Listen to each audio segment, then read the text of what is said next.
edition of the Michigan Lacrosse Review. My name is Greg Norman, your host. We're lucky enough to have with us today one of the best two-way defensive and offensive midfielders ever play the game, a PLL Hall of Fame inductee in June, the great University of Virginia star, Jalbert. Jay got a chance to talk to us from his Huntington, New York offices, where he's involved in the film production business with his father, Joe, who was a great all-time ski racer and an Emmy Award winner. But we got to talk to Jay about a variety of subjects, including lacrosse, about the old days, and what it means to be in business with your father. It was a truly interesting discussion and a very articulate young man. We wish Jay all the best in his induction of the PLL Hall of Fame, and we hope you'll stay tuned to listen to what I think is one of our better interviews.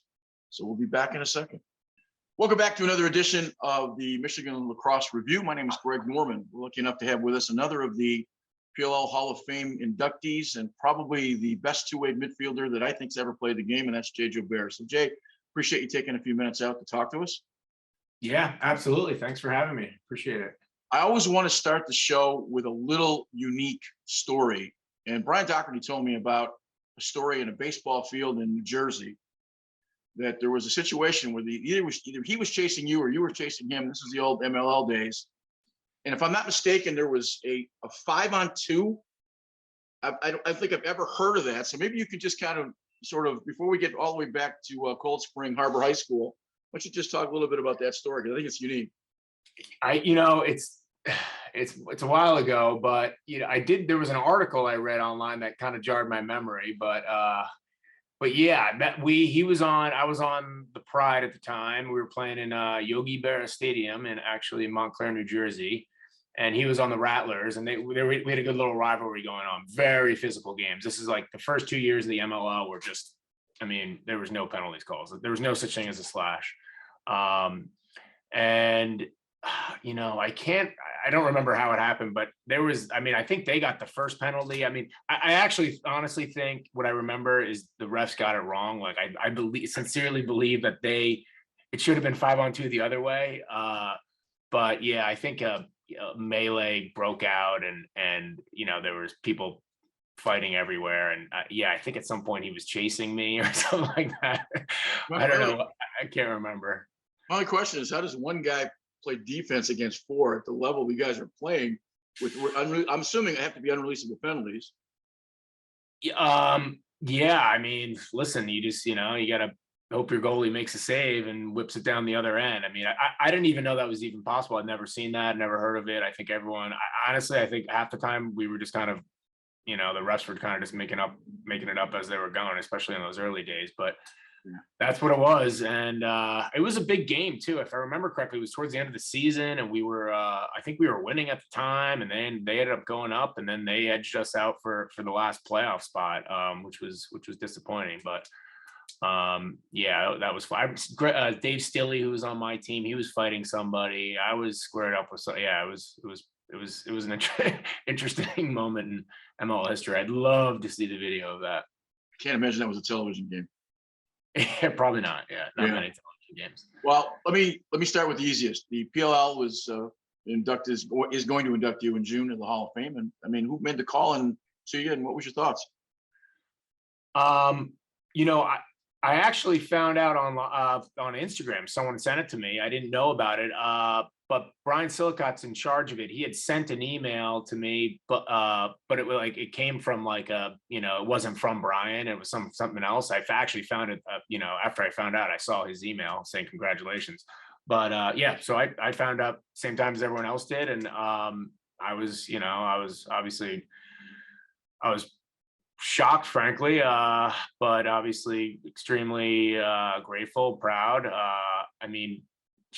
Not only is it, just because it's the first one or whatever, but just the other guys that I went in there with, like, to be compared to some of those guys is obviously incredible. I had a fairly short career, but it was, I guess I had enough of an impact to be, I guess, nominated and selected. So I was incredibly excited about it. I think what the PLL is doing is awesome. They're kind of bringing everything together. I'm very, very thankful that they are not forgetting about the MLL days, because because those were great days, and there was a lot of people, great players that played in that time, and I think Paul Rabel played in that time, so he understands. So I think that's excellent that there's that crossover. There's a lot of I see guys recently that just retired, and they had amazing careers in Walters and Crotty and all these guys that are just retiring now. They played in both, but they most of the bulk of their careers and their successes were done in the MLL. So yeah, I think it's awesome, and I think what the PLL is doing for the game is excellent. So I'm extremely honored. You're the seventh honoree that we've had a chance to talk to. We actually also interviewed Brian a little bit, and he talked about just looking back to recognize that one of the other factors too is that at the end part of your career, some of you guys were a little bit older too and still played at such a high level. I think sometimes that gets lost. You look at some of those guys that played in 2006, 7, and 8. Those guys were in their mid to late 30s, and I mean they had fabulous careers. Yeah, when you were talking Brian Doherty. Yeah, are you talking about? Yeah, I mean, absolutely. You look at guys like Pat McCabe and Brian Volker. I'm just looking at the Lizards now. The teams I was on that won. I mean, these were guys in their 30s that were two of the best defensemen in the game that were playing at that time. Obviously, the Gates were playing. Yeah, I mean, it was really cool to see, to have that be available, because there wasn't prior to that, there was nothing. So you were able to, see guys in their prime playing the sport at the highest level. I mean, my last lacrosse game was I was 28. So, I guess that would be considered the prime. So I kind of went out in the prime, but it would have been nice to see, how I would have, handled getting older, I guess. It's funny. I actually asked Josh Sims when he was still playing a little bit. I was like, did you see what was it like seeing yourself getting slower? And he was like, it's not fun. But a lot of guys, especially someone like him, and as you get older, I can imagine you find other ways to and obviously your brain grows, you become smarter, right? Maybe not as fast, but you become a little more cagey. Experience helps, and that sort of thing. So it's great to see a lot of these guys playing at even now too, in their mid 30s and late 30s even, and being successful. It's impressive, and I think that is a lot. You see that in every sport, frankly. You see Tom Brady doing what he's doing, and I think it's just people take care of their bodies better now, and there's more emphasis on nutrition and stretching and all these sort of things. So yeah. You grew up in Huntington. When did you pick up a lacrosse stick the first time? Obviously, it's a Long Island thing, so maybe that's just nature of the beast. Yeah. I mean, I was in, Huntington's my hometown. I'm, in the Coastal Harbor School District, in Lord Harbor specifically, and that's where I live back now. So it's it's what you do in Long Island, right? You just everyone plays lacrosse. There really wasn't that's what you looked up to the kids that were playing on the varsity lacrosse team. That was kind of how it was, and where I grew up. And my half brother Steve Anderson, he went to University of Virginia, and he was actually a bigger soccer player in high school. So he was looking to go play soccer in Ivy League, but he really wanted to go to Virginia. So he ended up taking a scholarship to go to Virginia to play lacrosse instead of soccer. And he didn't start playing lacrosse until I think 9th grade or something like that. So obviously times have changed, but he was kind of the guy I looked up to. He gave me my first stick. I think I was in 5th grade or something like that. And yeah, I just kind of fell in love with it. I 5th, 6th grade, I played maybe 4th, but I want to say it was 5th, my first year. And then I really didn't start. I started to grow. I was undersized a little bit, but then I started to grow, like 6th, 7th, 8th grade. I grew, and by the time I was in 9th grade, I was at least 6 feet. So for me physically, I grew, and then obviously that helps in a sport like lacrosse. All-American in high school, then obviously Dom Starza comes calling, University of Virginia. How did you connect those two? Yeah, so I mean, I had some success in high school, and I always, because my brother went there, so I go watch all the games. My brother playing, I was a ball boy and knew everything about Virginia. but they had, maybe fallen off a little bit in a few years before Dom got there. So I was keeping my options open. I think I took recruiting trips to Syracuse, Hopkins, Georgetown, Virginia. I was supposed to go to Carolina, but Carolina was up there for me as well. But then I went to see the 1994, I think it's 94, semifinals, and which would have been kind of before I started looking at schools, but right around that time. And Michael Watson, a friend of mine now, and that was my teammate a few years later, but Michael Watson was a freshman, scored in overtime to beat Syracuse. And, I think that was Dom's first or second year at Virginia. And Virginia, became a powerhouse, after that. And kind of that season as well. But I mostly what I enjoyed about it was just the style of play they were playing with. There was, Timmy Whiteley and Michael Watson and Doug Knight and Tommy Smith and, defense. And they were just an explosive team and whipped the ball around and threw bounce passes behind the backs, and Doug Knight's flying all over, scoring goals and diving. So I was really interested in that. That was appealing. And the school itself, academically and socially, where it was, location, Charlottesville, that was kind of something I really wanted. And obviously, I had that background from growing up and watching the Cavaliers. So that was kind of an easy choice. What's your major at Virginia? Anthropology. So what does a 20-year-old Jay Jalbert think about as an anthropology? What was, if professional lacrosse did not surface, what becomes of you at the age of 28, 30, 31? Well, I always knew I wanted to go into film. I had started working for my dad in high school, looking at tapes, transcribing. There was really nothing at Virginia that, was helping there. I was always interested in anthropology, the study of man, that sort of thing. It wasn't the most taxing major at Virginia, but I found it interesting. I took Anthro 101, and I was not going to be an anthropologist. I was going to get into film. As soon as I graduated, in college, I was already doing internships at NBC Sports and some other places. And so I kind of knew that's what I wanted to be. So, that's kind of how I fell into We should that. point out that you were the probably least known Jalbert at that time, because your dad is a very famous cinematographer, Emmy Award winner, revolutionary, certainly in terms of the film business. And obviously, he's in a number of Hall of Fames as a filmmaker, and that's your dad, Joe.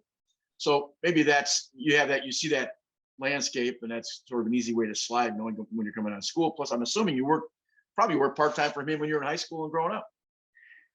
Yeah. I will note also he was a national champion downhill ski racer as well. So, and he got into the business by being a stunt double in ski racing for Robert Redford in ski racing. So that's how he kind of broke into the business. And my dad's from, Idaho, where, up where he's from, a lot of people ski race, and, he moved to Long Island, and people, play lacrosse in Long Island. So I never got into ski racing, but yeah, I started working. I would say I started actually helping out his crews when I was 10 on the mountain, skiing, holding, tripods, or, going with cameramen up on the mountain with, battery belts and camera cases and stuff like that. And then started working in the summers, logging tapes and transcribing interviews, which is painful.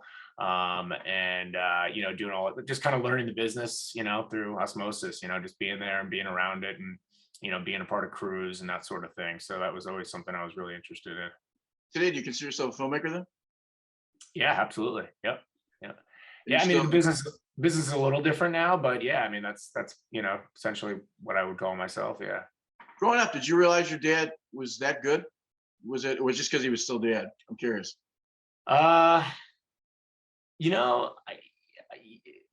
Yeah, I think I did. Yeah, because people, he in the ski racing world, he was, somewhat famous. So I think people would say that, that sort of thing to me,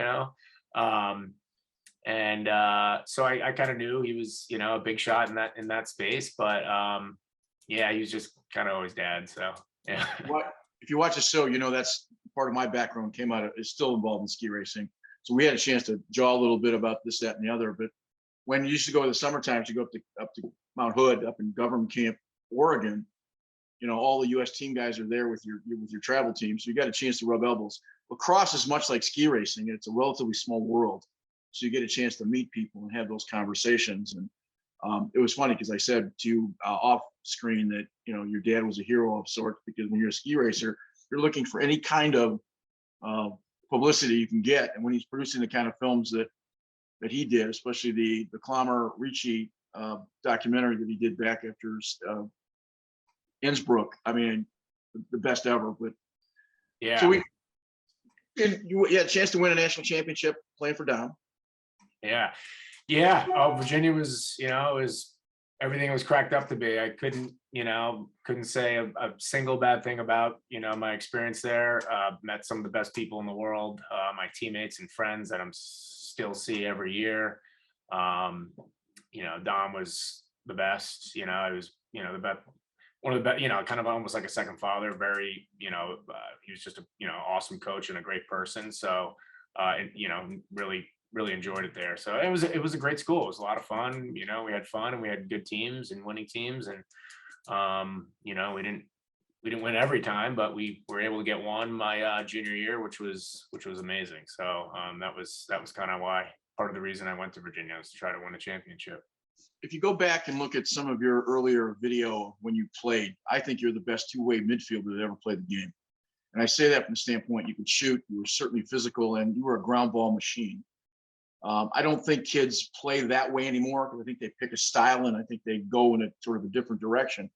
Where did that grit and where did that sort of two-way process come from? Was that a high school thing or a college deal, or playing with the kind of guys you played with?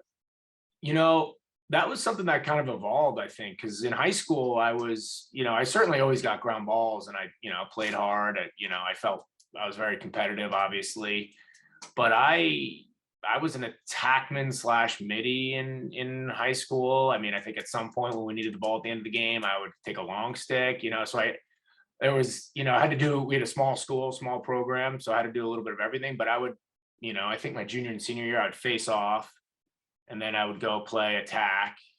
And then, I didn't play a ton of I definitely went back on defense, but I definitely played defense, but I don't think I was like the quintessential two-way midi. I was more producing, I was putting up, 90 points or some stuff like that. So, and then I went to Virginia and they put me at midi. I always wanted to play attack when I got to Virginia. And, but they put me at midi because they obviously had, 3 great players. And one of my good buddies, Drew McKnight, was coming out of Norfolk Academy. He was an amazing attackman, and he ended up playing X, which was, that was perfectly suited for him. I played midfield, and coaches always told me, even in high school, you're a midfielder. You're going to be a midfielder. I always wanted to, I don't know, I'm an attackman. I'm going to be an attackman.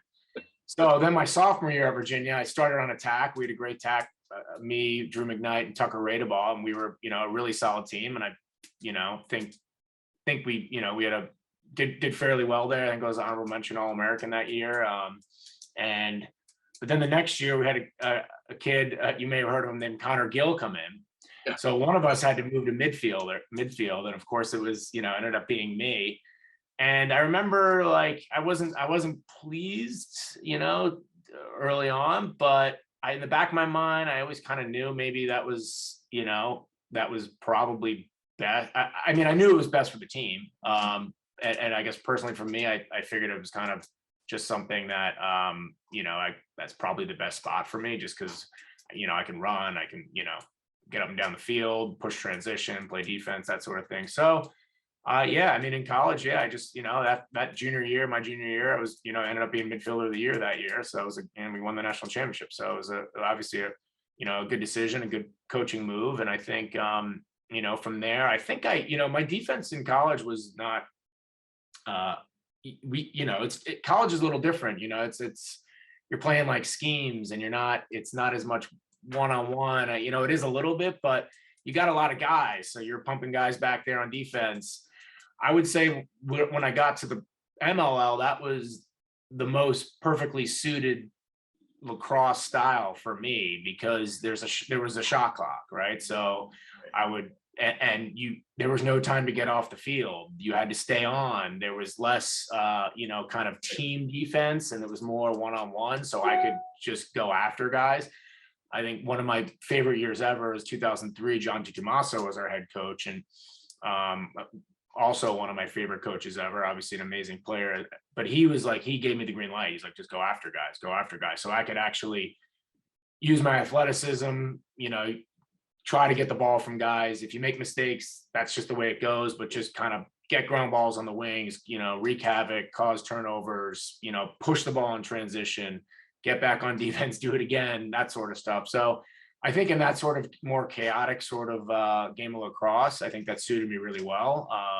So I think I even, as I got older and older, I just got better and better. So I think that's kind of, and then I started playing indoor, and actually they were like, you're going to play defense. And I was like, all right, well, but it was cool because in indoor, there's not, most of the time it's like offense, defense, you come off, but I would go out the back door and start on defense, but they liked me staying on, pushing to offense. And then I'd stay on an offense, and you'd actually end up, the other team would have to keep an offensive guy on defense, which, I think threw a little bit of a wrench into their plan sometimes. So actually on Colorado, the year we won, Josh Sims and I, who you remember, we were both the same. He was, same as me. He could play, both hands and play defense and offense. So we'd go out the back door. This other guy, Nicky Carlson, did as well, but we'd go out the back door, and then we'd push transition and stay on offense and try to catch them in bad changes and that sort of thing. So that was actually really fun. I was actually learning the whole time. I didn't really understand the indoor game, but I fell in love with it. Was the transition into the indoor game easy for you? Because some of the guys we've talked to, Mark Millen specifically, said he had all the tools. It just took him a little while to really understand the process and the way to get to the net, which was completely different than anything he'd ever seen. Yeah. Mark and I were actually on the wings together. We won in 2001. That was my rookie year, and no, it was a hard transition. I made the team because of just hustle. I guess ground balls. I did enjoy it because it was extremely physical. And I love the crowds. I played in Philly. We would have amazing crowds. So I had one of my best friends on the team at the time was Jamie Hanford, and a bunch of other guys, Dan Radebaugh, Dave Stilley, and this guy, Jimmy Rogers, who's currently my neighbor right now. He was the GM. So we had a bunch of guys that I'd known. Obviously you kind of meet guys, and the Canadian guys I met were all amazing guys. So that was a lot of fun. But in the beginning, I think I had one goal my first year. On 25 shots. Like I just couldn't figure out the scoring, and they're like, don't worry about scoring. And we have Tom Marichek to do that, So, and Jake Berge.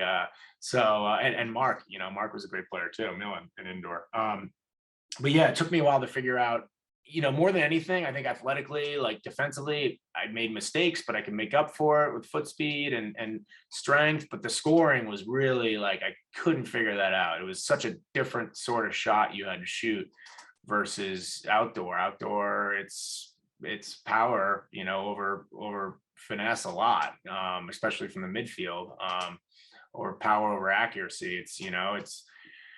And that is just, it couldn't be further from the truth in indoor. It's power actually, until I realized that I would have to shoot, 50%, power.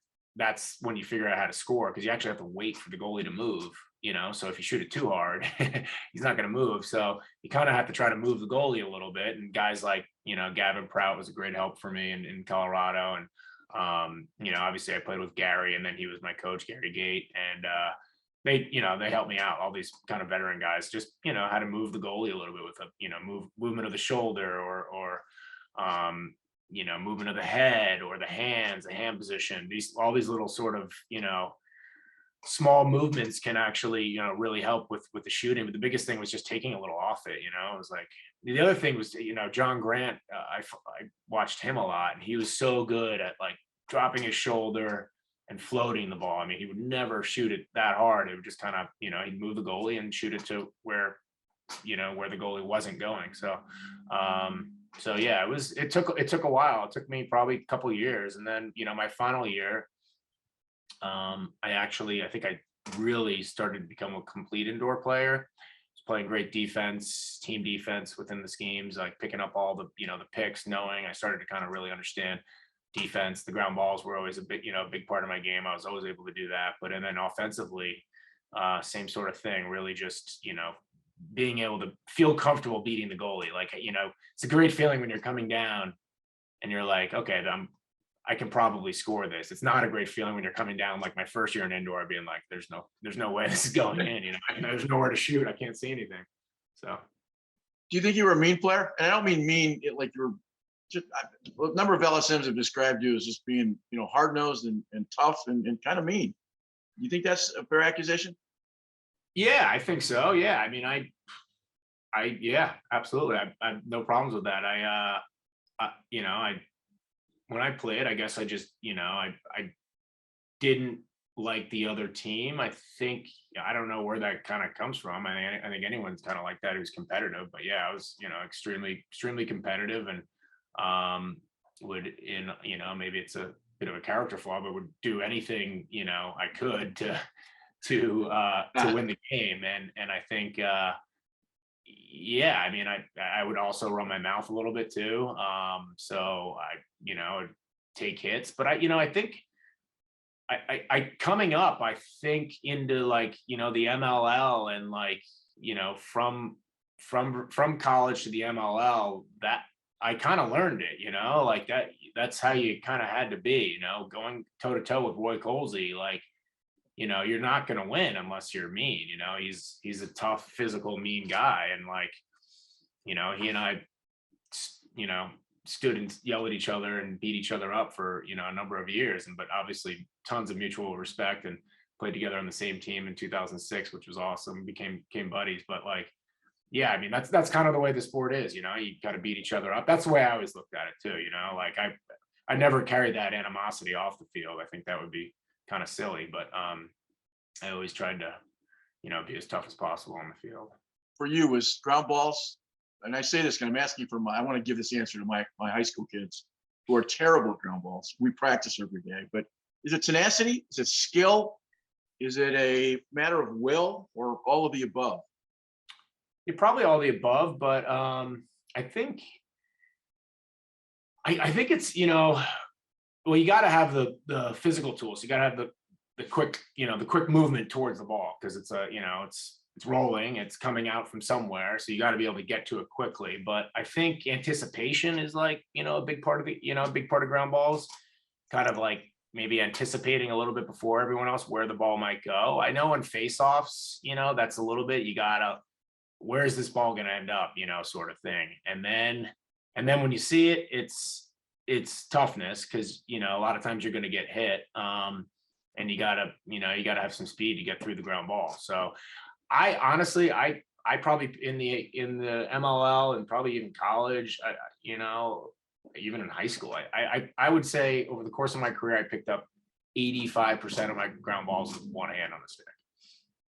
Very, very few two-handed ground balls. I don't know if like, I think it's important. I actually coach my son right now and his, the other 7, 8-year-olds. And, we teach them to scoop with two hands, because you've got to learn how to do that first. But I mean, think about it. You slow down significantly when you put two hands on the stick and have to bend all the way down to get it, So I would always just full speed. And, when you get to a certain level of lacrosse, you can pick up anything with one hand. I mean, I don't think I ever overran any ground balls, because it was one hand. So, and I think at a certain point, coaches stopped saying two hands on the stick for ground balls. So, but yeah, I think picking it up with one hand, you don't slow down quite as much as you do with two hands.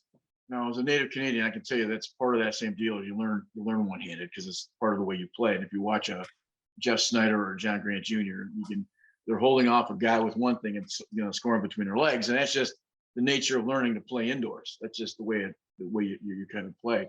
Yep. We were talking earlier about your dad being so innovative. You're kind of given credit for what is now the swim move, and I tell my kids I don't want to see that in any way, shape, or form, because I want them to move their feet and run through it. But talk about the evolution of it and where you think it is a good place to use it. Well, there's a bunch of different places to use it, and there's kind of two different ways. I mean, the swim move that I did a lot of was in the open field, where you actually swam over the guy's head. So you have your stick out here. It's kind of like a dangle in hockey. You hold the puck out here, you hold the stick out here. he's trying to get you, you put on the brakes and you kind of let him, you kind of come over his head. I was, kind of taller, so that was a little bit easier for me. I remember the name was getting one of my assistant coaches at Virginia, Coach Colbeck, Chris Colbeck. He he was the first one I remember calling it the swim move, because I think he was like, he wasn't saying don't do it, but he's like, and then you can do that swim move thing you do, whatever. And like, he was like, and I remember being like, everyone was kind of laughing because that was like, the football swim move, right? It was like that. So maybe it could have very well been used, called that earlier. I remember it then as the first time. But yeah, and the other way to kind of use it is which have been done prior, I imagine, is like when you have a long, kind of someone with a stick in your belly sort of thing, like you can kind of, and you're split and you're changing directions, you can kind of swim over his stick. That's obviously used quite often, and probably had been for years. But as far as kind of going over guys' heads, I mean, if the guy gets close to you and he's smaller than you and you have your stick out here and, this pocket started getting bigger and bigger, you just kind of pull it right over his head. I'd use it all the time, and I did for many years. To be iconic, well, it's iconic that a move in a sport is sort of been, linked to you. That's got to be kind of a cool feeling. Yeah, no, it is cool. Absolutely. I mean, yeah, I got some publicity out of that one. They did a Inside Lacrosse special on that. I was on the cover teaching the swim move. I remember that back in the day. They did some TV specials on ESPN for the swim move.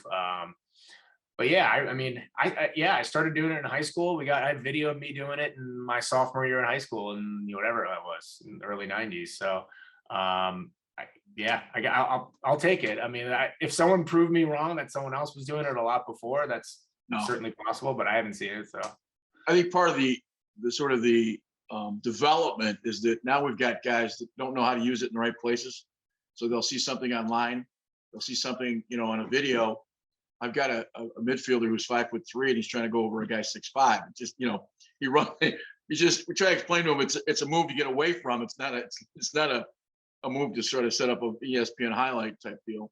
So. Yeah, there's a time and place for it. If you use it too much, then they know they're going to do it. And I always thought it was best used or only used when you felt like the defender was overcommitting, right? So you don't just run up and try to swim a guy. Like there's got to be a situation where the defender's movement is kind of coming into you. He thinks he can take the body or whatever it is, and he thinks he can be physical, and you almost let him think that's possible, and then you kind of, so it almost has to be like a perfect scenario. So when you graduated from college, which was the year 2000, I believe.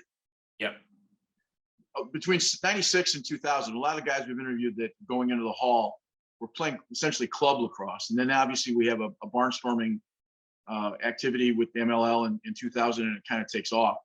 How long do you think you played a relatively short career. You played 6 years of professional lacrosse? Yeah. Mm-hmm. In that first initial group, because you didn't have to kind of go through the club series, because obviously you're playing collegiately. When do you think it became a viable product? Second, third year, first year? The MLL as a viable product? Yeah. I thought it was a great product from the start. I thought the lacrosse style was at the highest level, like right from the beginning. I thought it was extremely physical. It was appealing to fans. It was fast. I think adding the shot clock was just, I was like, after the first year of the MLL, why haven't they added this to the college? Like you can see how the game has changed and how much faster and how much more scoring and how much more action there is with this. Like it was amazing. It took as long as it did, but I thought that, right from the start, I thought it was, it was awesome. And I had no intentions of playing lacrosse post college. Zero. I didn't think that was even possible. I remember after we lost in the semifinals, I think it was Gabby Rowe came up to me in the parking lot in the tailgate and was like, "Hey, do you want to, this summer, there's a professional lacrosse league starting. Do you want to play?" And I was like, "Yeah, sure, I'll play." So I didn't think, I was like, I'm going to going to Vegas for like, I was going to California with some buddies, and then we're going to Vegas. I had a trip planned, but I'm like, as soon as I get back, I'll play. So I don't know what kind of shape I'm going to be in, but. Before we get run, I just want to talk briefly. You get a chance to put on the colors of your country, 2006 in London, and that was a great opportunity, but was also kind of a weird development of the way the team is. I had a chance to be there for it, so I was watching the U.S. team moves to Canada with no face-off guys, and I don't want to get into the politics of the way the team is, but it was you win on Sunday in overtime as an exhibition, and you lose the finale on the following Sunday. But what's it like? And I've asked this of a number of guys. What's it like to pull on those stripes? Is that the biggest? Is that your biggest highlight as a player? Yeah, absolutely. I mean, it would easily be my biggest highlight if we won. But yeah, I mean, wearing the red, white, and blue. In 2002, I was not allowed to try out for the USA team, which was really disappointing. The MLL didn't want us to do it. For whatever reason. And I was somewhat loyal to the MLL. I mean, I guess I was because I didn't. So I was really disappointed in that. So I knew in 2006 I was going to try out regardless. I mean, the whole tryout process was crazy. That team was amazing. Like that summer was incredible. I was somewhat hurt, so I was like, but I was still, still playing well. But we had just had a phenomenal team, a great bunch of guys. I was certain we were going to win. But I mean, I wasn't certain just because of how good Canada was. They were loaded as well. But I just felt like we just had great chemistry. Everyone got along. We had, just amazing players. There was, a few things, I guess, politically we could have done differently. I think they changed it the year after with the tryout process and who can try out and who can make the team without a tryout, all that sort of stuff. But I mean, we won with 1 second left in the first game against Canada, amazing game. And then we lost to them in, the gold medal game, which was obviously heartbreaking. But, sometimes you get beat. They were good. It's not like on paper, we were supposed to kill them. They had, I mean, if you look at that roster, there's they're replete with Hall of Famers. I mean, Gary Gait and John Grant Jr. I mean, it's two of the best to ever play right there. So, and then they had Brody Merrill on the wing. I mean, he was just dominant. So, it hurt.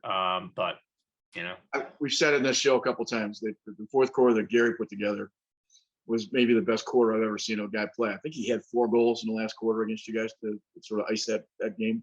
But the only thing I keep remembering from that week was it was 135 degrees, and that's an exaggeration. But my God, was it hot that week? Yeah, it was brutally hot. And then the worst part was in the gold medal game, it started to pour. It was like the field was sopped. I think it slowed us down a little bit. It was torrential. I mean, everyone's, the same thing for them, but I do think we were a faster team. So I think it evened the playing field a little bit. I don't know, maybe that's wrong, but I do remember just being like, shit, man, why is it? It was pouring. It was pouring. So, but talk briefly about your film company and what's maybe on tap for the summer. What are you working on right now? We've got some great stuff going on. We just finished a series on Michaela Schifrin, the ski racer, called Passion and Purpose. That's on Outside Magazine's new streaming platform. So that was amazing. Working with her. I've worked with her for many years, but this was a really special and intimate project that we were able to get, real up close and personal with her and her family. Working on a really exciting lacrosse project on the San Diego Seals National Lacrosse League team. So we've been following them since training camp. So we have playoffs in a couple of weeks. We've been shooting with them, pretty much all winter, which has been amazing. So been really fun. Obviously, I played years in that league and holds a special place in my heart for playing there and able to do this project's really fun because even when I was playing in the league, I was always like, this league is really cool. There needs to be some, like, people need to see what's going on here. Like people that don't know anything about lacrosse, like what this league is about. That's what we've been working on. And got a few other projects been working on, one longer term project on Bodie Miller. The ski racer Bodie Miller and his career. So yeah, keep him busy. Good. Well, listen, we have the greatest respect for your talents, and if you see your dad, certainly say hello. And congratulations on the Hall of Fame for the PLL. I think it's terrific, and we really appreciate your time. Oh, absolutely, Greg. I appreciate it. Thanks a lot for doing this. This is great. Always fun to do. Always fun to talk about the old times, and good luck with everything. Just wanted to take a second to thank Jalbert for coming aboard. It was truly a very enjoyable conversation. Hard to believe that you're leaving in the sport with an iconic move named after you. It wasn't until recently that I realized that the swim move was something Jay came up with and invented, and he's been getting credit for. So I thought it was a great interview, and we appreciate all his time. And again, best of luck in his induction into the PLL Hall of Fame. For all the guys in back, my name is Greg Norman. We'll see you next time.